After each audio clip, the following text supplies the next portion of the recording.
हमारी आज की कहानी एक ऐसे क्रिएचर के बारे में है जिसे कभी ह्यूमैनिटी ने नहीं देखा है। ये समुद्र की गहराइयों में रहने वाला एक बहुत ही खतरनाक जीव है, पर अगर कोई इंसान इसको समुद्र से निकालकर बाहर ले आए तो क्या होगा? क्या वो लैंड पर सरवाइव कर पाएगा?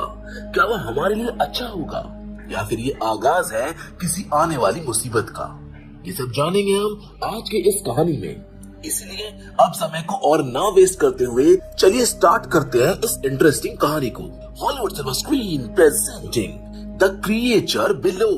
इस कहानी की शुरुआत में हम एक मरीन बायोलॉजिस्ट और डाइवर ओलिव क्राउन की वीडियो रिकॉर्डिंग देखते हैं, जिसमें वो डॉक्टर फ्लेचर नाम के एक साइंटिस्ट के द्वारा बनाई गई डाइविंग मशीन की मदद से समुद्र में जाकर खोज करने की रिक्वेस्ट करती है। वो बताती है कि वो एक उम्दा मरीन डाइवर है और उसे ऐसा लगता है कि उसका जन्म ह्यूमैनिटी के लिए नई नई खोज करने के लिए हुआ है, इसलिए वो उस सूट की मदद से समुद्र की गहराइयों में जाना चाहती है। उसका ये प्रस्ताव एक्सेप्ट हो जाता है और उसको वो सूट पहनकर समुद्र की गहराइयों में जाने का मौका दिया जाता है। पहले तो उसे एक प्रोबेबल डेप्थ तक ही भेजा है, पर वो उससे और नीचे जाने की डिमांड करती है, जिस वजह से जो उसके सूट को रेगुलेट कर रहे होते हैं वो उसको कहते हैं कि अभी इस सूट को इतनी गहराई पर जाने के लिए टेस्ट नहीं किया गया है। पर वो इस बात को नजरअंदाज कर देती है और कहती है कि अगर टेस्टिंग नहीं हुई है तो आज हो जाएगी। उसके जिद करने पर वो लोग उसे और गहराई में भेज देते हैं। तभी अचानक उसको महसूस होता है कि उसके आसपास कोई है। वो और ज्यादा लाइट्स ऑन करने के लिए कहती है और तभी अचानक उसका कनेक्शन बाहर से टूट जाता है। उसे कुछ ऐसा दिखाई देता है जिससे उसके होश उड़ जाते हैं। अचानक उसको सांस आना बंद हो जाता है। उसकी तरफ से कोई सिग्नल रिसीव ना होने पर उसको वापस बाहर निकाल लिया जाता है, जहां उसकी बॉडी में बहुत सा पानी चला गया होता है। तारा, जो कि उस ऑपरेशन को बाहर से रेगुलेट कर रहा होता है, वो बहुत मुश्किल से उसकी जान बचा पाता है। उसके बाद उसे डॉक्टर से चेक करवाया जाता है, जो उसे सेरेब्रल हाइपोक्सिया से ग्रसित बताते हैं, जो कि नॉर्मल ही था क्योंकि वो इतनी देर तक पानी में बिना ऑक्सीजन के रही है, जिस वजह से उसे सेरेब्रल हाइपोक्सिया हो गया है। जब उससे पूछा गया कि उसके साथ क्या हुआ था तो उसने कहा कि उसको कुछ भी याद नहीं है। डॉक्टर को भी ऐसा ही लगा कि उसकी मेमोरी लॉस का रीजन सेरेब्रल हाइपोक्सिया ही है। जिसके कुछ देर बाद वो अपने रूम में वापस आ जाती है। वहाँ पर डॉक्टर फ्लेचर उसका इंतजार कर रहे होते हैं। उसके आते ही वो उसको बहुत डांटता है और कहता है कि उसकी वजह से उसका सूट पहली बार में खराब हो गया है और वो उसे इसी के साथ जॉब से निकाल भी देता है। पर ओलिव को इन सब चीजों से कोई खास फर्क नहीं पड़ता है। असल में उसे उन गहराइयों में जो क्रिएचर दिखा था वो बस उसी के बारे में सोच रही थी। कुछ देर सोचने के बाद वो अपना टूल बॉक्स लेकर शिप की मशीन चेम्बर में चली जाती है, जहां वो अपने सूट को चेक करती है। उसे उस सूट पर ब्लैक कलर का एक स्टिकी सब्सटेंस मिलता है, जिसके और अंदर चेक करने पर उसे एक बड़ा ब्लैक पार्ट मिलता है, जो शायद से उस क्रिएचर का ही था जिसने उस पर अटैक किया था। ओलिव भी कुछ नया डिस्कवर करके अपना नाम बनाना चाहती थी, इसलिए वो इस बारे में किसी को कुछ नहीं बताती है और चुपचाप उस पार्ट को टूल बॉक्स में रखकर अपने रूम में ले आती है। 5 दिन के बाद शिप उसे उसके घर पर उतार देता है, जिसके बाद वो अपने बॉयफ्रेंड मैथ्यू से मिलने जाती है। वो मैथ्यू से पिछले 5 महीनों से नहीं मिली थी, इसीलिए उसके अचानक ऐसे आ जाने पर वो बहुत खुश होता है क्योंकि वो उसको बहुत मिस कर रहा था। मैथ्यू को तो ये बात बिल्कुल अच्छी नहीं लगती कि ओलिव उससे दूर रहे, पर ओलिव को अपने काम से बहुत ज्यादा प्यार था, जिस वजह से वो मैथ्यू के साथ ज्यादा टाइम स्पेंड नहीं कर पाती थी। पर अब क्योंकि उसको फायर कर दिया गया था तो अब वो कुछ समय के लिए उसके साथ ही रहने वाली थी, जिससे मैथ्यू बहुत खुश था। वो उसे एक पल के लिए भी दूर जाने नहीं देना चाहता था। उस दिन मैथ्यू के जाने के बाद ओलिव अपने वर्क रूम में जाती है, जो काफी गंदा था। वो सबसे पहले उसकी साफ सफाई करती है, जिसके बाद वो उस ब्लैक पार्ट को ऑब्जर्व करना स्टार्ट करती है और जैसे ही वो उस पर लाइट डालती है तो उसके अंदर से बहुत तेज आवाज आने लगती है, जैसे कि उसमें कोई हो। इससे पहले कि वो कुछ और समझ पाती, मैथ्यू घर पर आ जाता है और वो उसको आवाज देने लगता है, इसीलिए उसको वहां से जाना पड़ता है। वो नहीं चाहती थी कि मैथ्यू को इस बारे में पता चले। इसके बाद वो दोनों कुछ क्वालिटी टाइम स्पेंड करते हैं, जिसके बाद जब मैथ्यू अगले दिन वापस काम पर जाता है तब ओलिव भी उस ब्लैक पार्ट को देखकर रूम में चली जाती है। वहाँ वो देखती है कि वो ब्लैक पार्ट एक एग की तरह ब्रेक हो चुका है और उसके अंदर का क्रिएचर अब उस रूम में घूम रहा है। ऑलिव नोटिस करती है कि वो क्रिएचर लाइट से डरता है, जो कि नॉर्मल था क्योंकि वो बहुत डीप ओशन का क्रिएचर था जहां पर लाइट नहीं पहुंचती है। इन सब को देखकर ऑलिव डरती नहीं है, बल्कि वो उसको प्यार से बुलाती है। वो क्रिएचर टेबल के नीचे छिपा हुआ था और जैसे ही ऑलिव उसके पास जाने की कोशिश करती है, वो उसके ऊपर ब्लैक कलर का स्टिकी मटेरियल स्प्रेड कर देता है, जो कि ऑलिव की आंखों में चला जाता है। तभी मैथ्यू की आवाज आती है जो उसको बुला रहा होता है। ऑलिव फटाफट वहां की सफाई करती है, जिसके बाद वो अपनी आंखों को भी क्लीन करके मैथ्यू के पास चली जाती है। उस दिन वो लोग शाम को बाहर खाना खाने के लिए जाते हैं, जहां ऑलिव कुछ अजीब बिहेव कर रही होती है। वो मैथ्यू से ना कुछ बात करती है और ना ही कुछ कहती है। वो बस चुपचाप कार से बाहर देखती रहती है। रेस्टोरेंट में ऑलिव ऐसे खाना खाती है जैसे वो बहुत सालों से भूखी हो। ये देखकर मैथ्यू उसको आराम से खाने के लिए कहता है। इसके बाद ऑलिव वॉशरूम में जाती है, जहां उसको बहुत वॉमिटिंग होती है, जिसका कलर ब्लैक होता है। पर अब भी ऑलिव इस बात को किसी से शेयर नहीं करती है। धीरे धीरे ऑलिव की आंखों के पास डार्क सर्कल्स पड़ने लगते हैं। वो अब मैथ्यू में भी कोई इंटरेस्ट नहीं दिखाती है। मैथ्यू भी उसके इस बदलते बिहेवियर से काफी परेशान था, पर वो उसको कुछ कहता नहीं है, क्योंकि वो इस बात को समझता था कि ऑलिव अपने काम को लेकर बहुत सीरियस है। ऑलिव का सारा ध्यान हर वक्त बस उस क्रिएचर पर ही रहता था। वो सारा दिन बस उसी के बारे में सोचती रहती थी। एक दिन वो अपने कलीग दारा को बुलाती है और उसे वो क्रिएचर दिखाती है, जिस पर दारा उसको बताता है कि ये कोई नई डिस्कवरी नहीं है, बल्कि ये तो बहुत सालों से रह रहा समुद्र का एक मॉन्स्टर है। वो ऑलिव को ये भी बताता है कि वो थोड़ा मेल नरिश्ड भी दिख रहा है। ऑलिव ने उसको एक फिश टैंक में रखा हुआ था, जिसमें से स्मोक भी निकला करती थी। ऑलिव दारा को उस क्रिएचर के बारे में किसी को कुछ ना बताने के लिए कहती है, जिसके बाद वो वहां से चला जाता है। दारा ऑलिव को इसके बारे में मैथ्यू को बता देने के लिए भी कहता है, क्योंकि इस तरह से उस क्रिएचर को रखना खतरनाक था। पर ऑलिव ऐसा नहीं करती है। जब ऑलिव को ये पता चलता है कि वो क्रिएचर मेल नरिश्ड है, तो वो अपनी नॉलेज के हिसाब से सभी चीजें उसे खिलाने का ट्राई करती है, लेकिन वो क्रिएचर कुछ भी नहीं खाता है, जिससे वो काफी परेशान हो जाती है।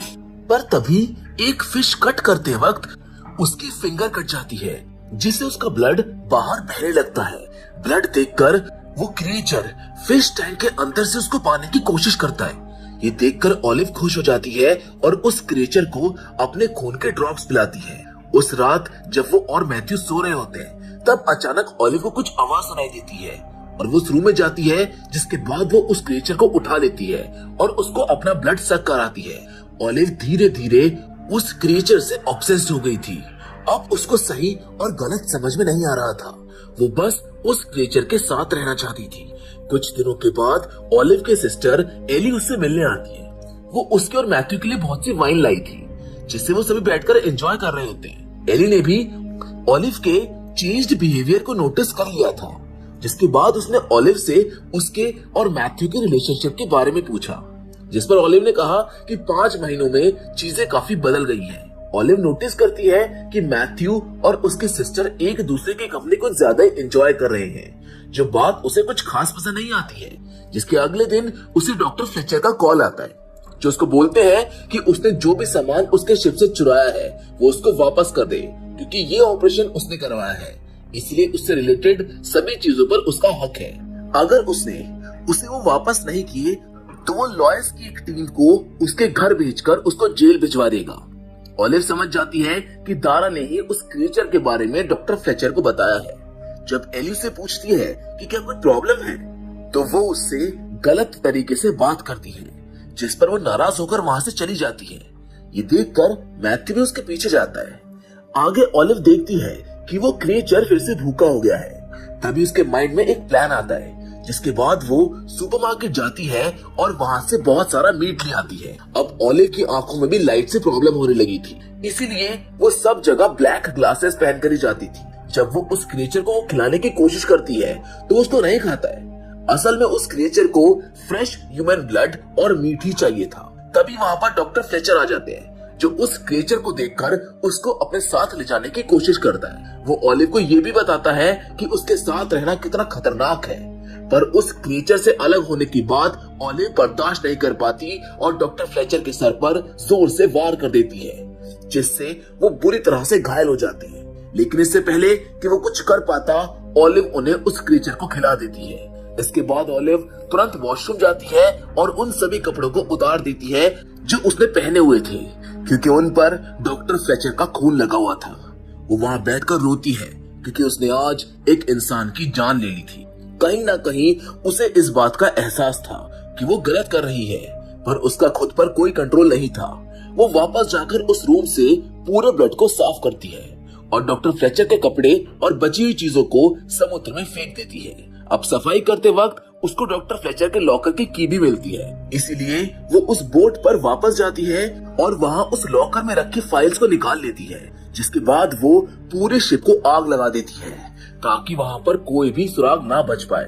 उस दिन जब ऑलिव बाहर होती है तब एली एक्साइटमेंट में उसके रूम में चली जाती है और उसका प्रोजेक्ट देखने लगती है। मैथ्यू उसको ऐसा करने से मना करता है, पर वो उसकी बात नहीं मानती जो उस क्रीचर के पास जा रही होती है।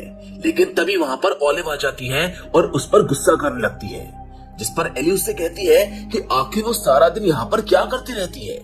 उसके इस काम की वजह से मैथ्यू काफी परेशान है। ये सुनकर ऑलिव उसको वहाँ से जाने के लिए कहती है। उस रात जब ऑलिव और मैथ्यू डिनर कर रहे होते हैं तब मैथ्यू ऑलिव को अपने एक पेशेंट मिसेस जोनस के बारे में बताता है, जिन्हें डील करने में उसे काफी प्रॉब्लम आ रही थी क्योंकि वो बोल नहीं सकती थी। ये सुनकर ऑलिव की आंखें चमकने लगती है, पर वो मैथ्यू को ये शो नहीं करती है।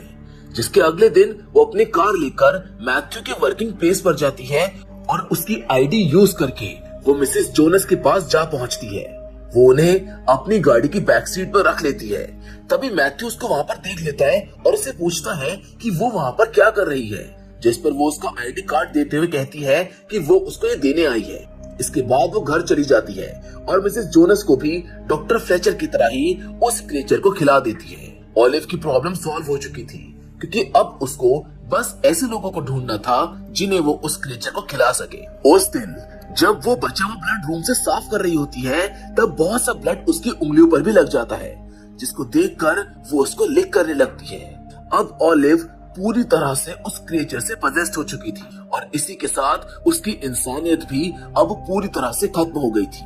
उसे अब अंधेरे की दुनिया पसंद आने लगी थी। वो उसमें पूरी तरह खुद को खो चुकी थी। एक दिन वो देखती है कि मैथ्यू बाहर के रूम में सोया हुआ है। उसको देखकर उसका मन होता है कि वो भी उसको मार दे, पर वो ऐसा नहीं करती है। उस दिन वो दारा से मिलने जाती है जिसने उसकी इंफॉर्मेशन लीक की थी। दारा उसको देखकर उससे माफी मांगता है और उसको मनाने की कोशिश करता है। ऑलिव उसको माफ कर देती है और बहाने से अपने घर बुलाती है, जहाँ जब वो उसको दोबारा उस क्रिएचर से मिलवाने जाती है तब वो उस पर अटैक कर देता है और इसी के साथ वो एक और इंसान को मार देती है। ऑलिव को अब इस खेल में मजा आने लग गया था। उसे कोई भी पकड़ नहीं पाता था और वो बड़े आराम से लोगों को मार रही थी। अब उसी रात एली उससे कहती है कि वो कल जा रही है, जिस पर ऑलिव कहती है कि अच्छा है, उसको भी काम करना चाहिए। तभी मैथ्यू उसको बताता है कि उसकी एक पेशेंट मिसिंग है और वो वहाँ का इंचार्ज था, इसीलिए वो उसकी जिम्मेदारी थी और अब अगर उसको कुछ हो गया तो वो उसको जॉब से भी निकाल सकते हैं। जिसके बाद एली उसको शांत कराती है और ये भी नोटिस करती है कि ऑलिव को मैथ्यू की इस हालत से कोई फर्क नहीं पड़ रहा है। जिसके अगले दिन वो अपनी सिस्टर के लिए एक लेटर लिखती है जिसमें पहले वो उसे सॉरी बोलती है, लेकिन बाद में वो उसको फाड़ कर सिर्फ बाय लिख देती है। तभी उसके मन में कुछ आता है और वो मैथ्यू से मिलने उसके रूम में जाती है। मैथ्यू भी अभी अभी घर आया था। वो बहुत दुखी था क्योंकि उसको जॉब से निकाल दिया गया था। ऑलिव उस वक्त अपने रूम में उस क्रीचर के साथ होती है। तब इसको पता चलता है कि वो क्रीचर प्रेग्नेंट है।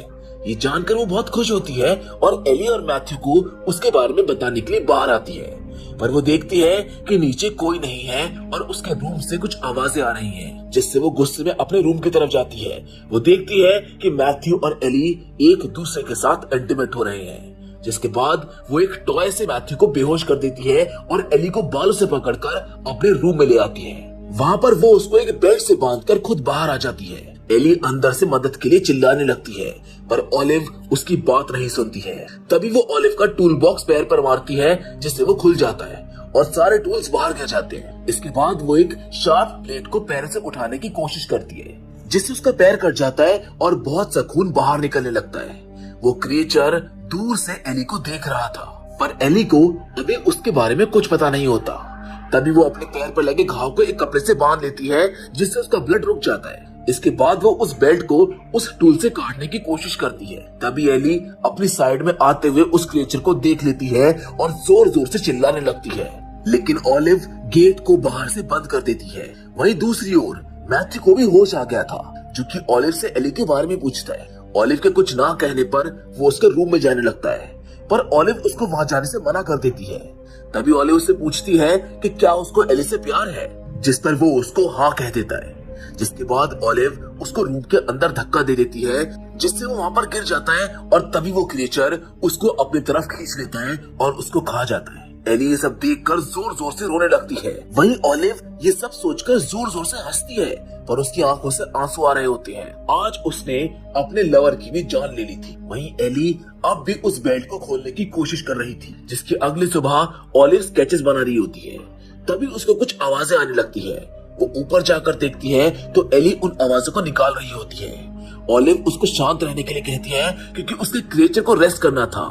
ये सुनकर एली उससे पूछती है कि आखिर ये क्या है, जिस पर वो कहती है कि वो गॉड है और वो तब तक उस पर अटैक नहीं करेगा जब तक वो उसको नहीं कहेगी। वो ये भी कहती है कि वो लोग समुद्र की गहराइयों में रहते हैं और इस बात का इंतजार कर रहे हैं कि कोई उनकी शक्तियों को जगाए, और उन्होंने मुझको चुना है। ये सब सुनकर एली कहती है कि तुम पागल हो गई हो, तुम एक खूनी हो और तुमने मैथ्यू को मार डाला है। तभी ऑलिव उस क्रिएचर के पास जाती है और एक वैसा ही ब्लैक पार्ट लेकर बाहर आती है, जैसा वो समुद्र से पहले लाई थी। वो उसे अपनी गोद में लेकर खड़ी हो जाती है और तभी वो क्रिएचर रेस्टलेस होने लगता है, क्योंकि वो उसका बच्चा था। एली उसको वो वापस रख देने के लिए कहती है, पर ऑलिव को कॉन्फिडेंस था कि वो क्रिएचर उस पर अटैक नहीं करेगा। तभी वो क्रिएचर उस पर पीछे से हमला कर देता है और उसकी बॉडी के 2 टुकड़े हो जाते हैं। उसी वक्त रूम की लाइट ऑफ हो जाती है, जिससे अब वो क्रिएचर पूरे रूम में घूमने लगता है। एली के पास एक लाइटर होता है, जिसको वो जलाकर डरते हुए वहीं पर बैठी रहती है, और तभी अचानक उनका पड़ोसी उस रूम तक पहुंचकर गेट को खोल देता है। वो क्रिएचर एली के ऊपर अटैक करने ही वाला होता है, पर गेट से आती लाइट की वजह से एली बच जाती है। उसी रात उनके घर पुलिस आती है और सभी चीजों को अंडर कस्टडी में ले लिया जाता है, पर वो क्रिएचर जिसकी एली बात कर रही थी वो कहीं पर भी नहीं मिलता। इन सब के बाद एली को एक मेंटल असाइलम में भेज दिया जाता है, और हम देखते हैं कि वो क्रिएचर सीवर लाइन के थ्रू कहीं जा रहा होता है। वहीं एक दिन एली टीवी पर न्यूज सुनती है कि समुद्र के किनारे बहुत से लोग अजीब तरीके से गायब हो रहे हैं, जिसको सुनकर वो तुरंत एक कार से वहां पर जाती है। समुद्र के किनारे पहुंचकर वो देखती है कि बहुत से वैसे ही ब्लैक पार्ट्स सब जगह पड़े हुए होते हैं, जिनमें से एक को एक बच्चा उठा भी लेता है, जो देखकर एली बहुत घबरा जाती है, क्योंकि वो जानती है कि वो सब उस क्रिएचर के ही बच्चे हैं। जिसके साथ वो ये भी देखती है कि बहुत से पार्ट में से तो बच्चे निकल भी रहे हैं, और तभी समुद्र में से एक बड़ा सा मॉन्स्टर बाहर निकलता है, जिसके साथ ये फिल्म यहीं पर खत्म हो जाती है। तो दोस्तों, द क्रिएचर बिलो की कहानी आपको कैसी लगी हमें कमेंट करके जरूर बताइएगा। बाकी फिलहाल आज के इस वीडियो में तो बस इतना ही, लेकिन हम फिर से जरूर मिलेंगे, और वो भी एक और नई इंटरेस्टिंग कहानी के साथ। पर हमेशा की तरह तब तक के लिए धन्यवाद।